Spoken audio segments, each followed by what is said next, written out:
Hello, my name is Nina, and I will be discussing this week's material on blended learning. So what is blended learning? Blended learning uses technology as a tool to help students learn at their own pace and incorporates online and offline discussions with fellow students and the teacher. An example of a blended learning style would be an online activity students complete and can then make postings online for other students to see and interact with. It is similar to flipped classrooms by adding in the technology aspect to benefit the students' learning.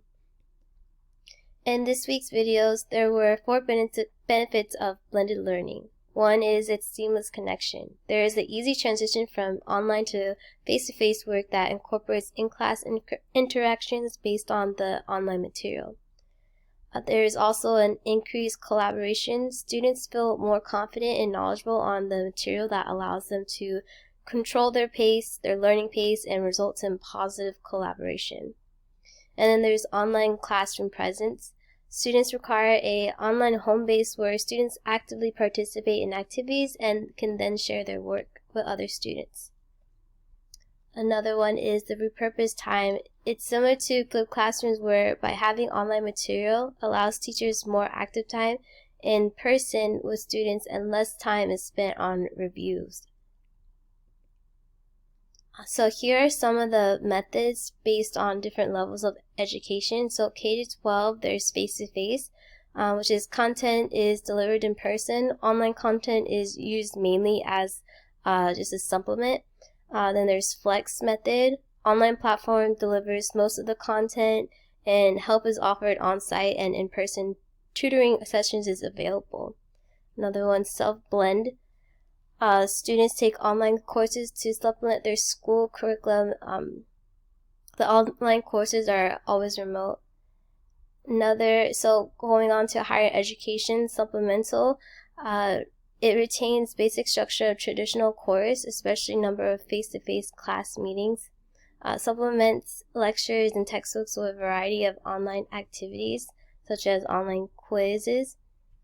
Another method would be fully online. Basically, everything is online. It uses automated software, graded assignments that provide immediate feedback to students. Another method would be replacement. This is a reduction in class meeting time. It replaces rather than supplements face-to-face time with online learning activities for students.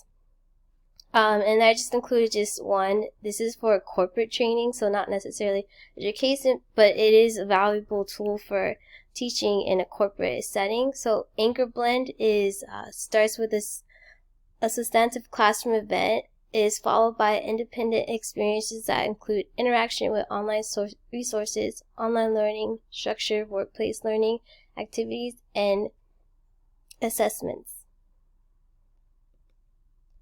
So overall, my thoughts are on blended learning. It's a great way to take advantage of new technology. It is beneficial to both the teachers and students. A method I would use personally would be the rotation method, which is what I feel a good balance between online work and offline work. It gives the students enough opportunities online to learn at their own pace and to then feel confident to participate in class or on the online activities. The method would be, of course, modified based on education level, as I feel that a younger student could benefit to more face-to-face interactions as they become more accustomed to using the technology. So that is my presentation. Thank you very much.